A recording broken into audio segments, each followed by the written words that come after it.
So, speaking of getting real, entrepreneurship can come with many unexpected challenges, which is probably a very understatement. Can you share a moment when you faced a significant hurdle?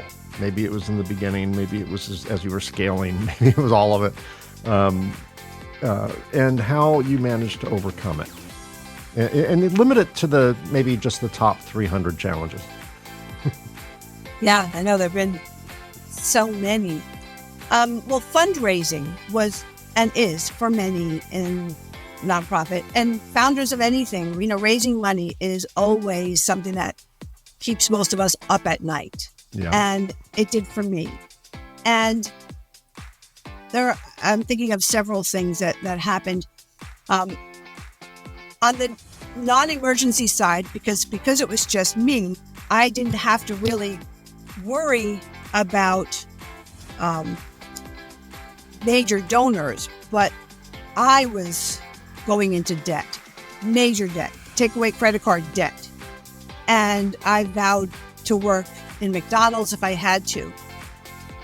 And then that whole episode with give us your 501c3 and getting the 501c3 within a few months, maybe 6 months, helped me breathe a little bit. Mm-hmm. But the recession came, and that was probably the worst time and the most frightening time for all nonprofits and for us. We were a very small board, names on the 501c3.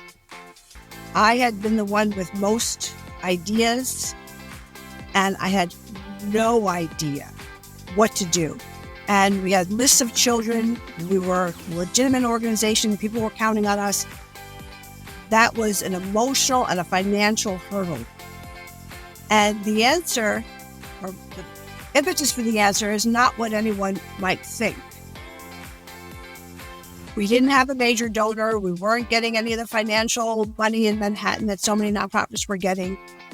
That's not what helped us.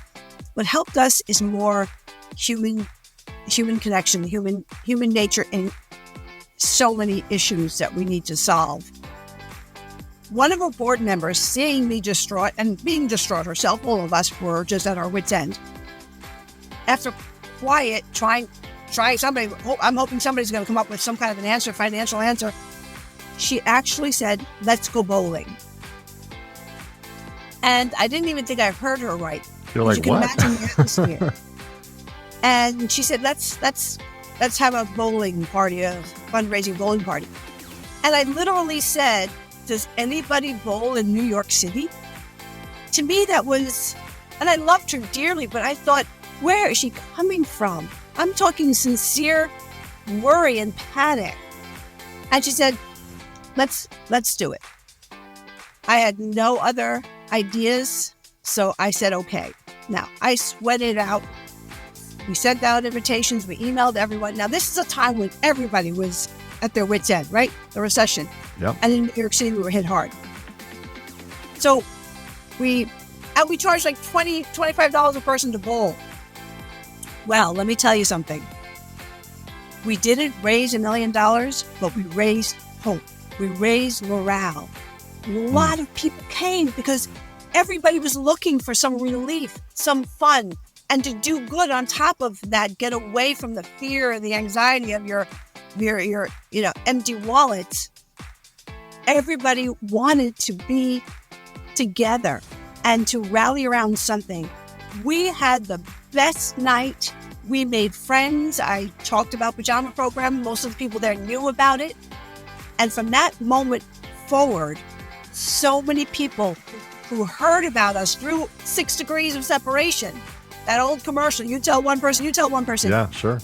It changed everything. It just raised, that human connection raised morale.